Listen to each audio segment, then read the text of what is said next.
Hi అండి, ఎలా ఉన్నారు? బాగున్నారా? వెల్కమ్ టు హనీ వ్లాగ్స్ అండి. ఇవాళ చింత చిగురు వట్టి చేపల కూర అండి. చాలా బాగుంటుంది, ఎంతో టేస్టీగా ఉంటుంది.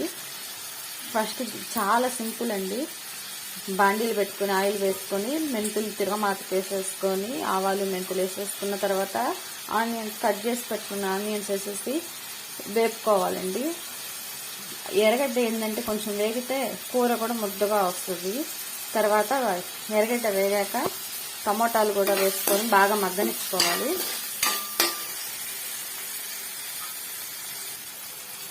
టమాటా కూడా మగ్గిందండి. మనము ఈ చిన్న చేపల్ని బాగా క్లీన్ చేసి పెట్టుకున్నామండి. క్లీన్ చేసుకొని కడిగి పక్కన పెట్టుకున్నాను. వాటిని వేసేసుకోవాలి. వాటిని వేసుకొని బాగా కలుపుకోవాలి. కలిపి ఒక 5 నిమిషాలు అట్లా ఉంచాలి సిమ్లో పెట్టుకొని. ఇప్పుడు కొంచెం ఉప్పు, పసుపు,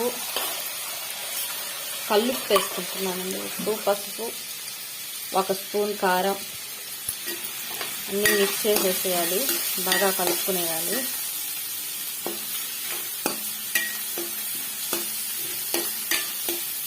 ఒక 5 మినిట్స్ ఆగేసి చింతాకును కూడా బాగా క్లీన్ చేసేస్తున్నామండి. ఈ చింత చిగురును కూడా వేసేసి బాగా కలుపుకోవాలి.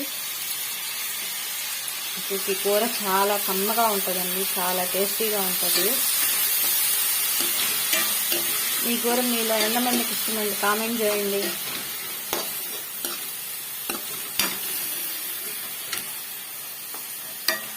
మా సైడ్ వీటిని వట్టి చేపలు అంటారు, మీ సైడ్ ఏమంటారు?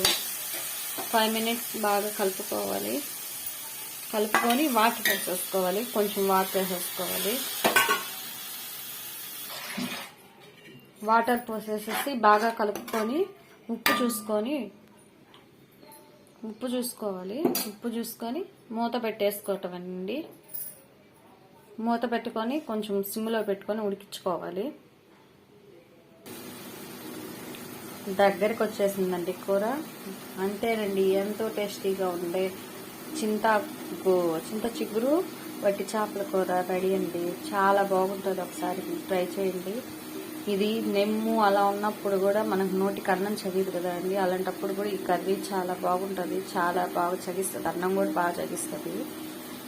నా వీడియో కనుక మీకు నచ్చినట్టయితే చిన్న లైక్ ఇవ్వండి. నా ఛానల్ని సబ్స్క్రైబ్ చేసుకోండి. Thanks for watching.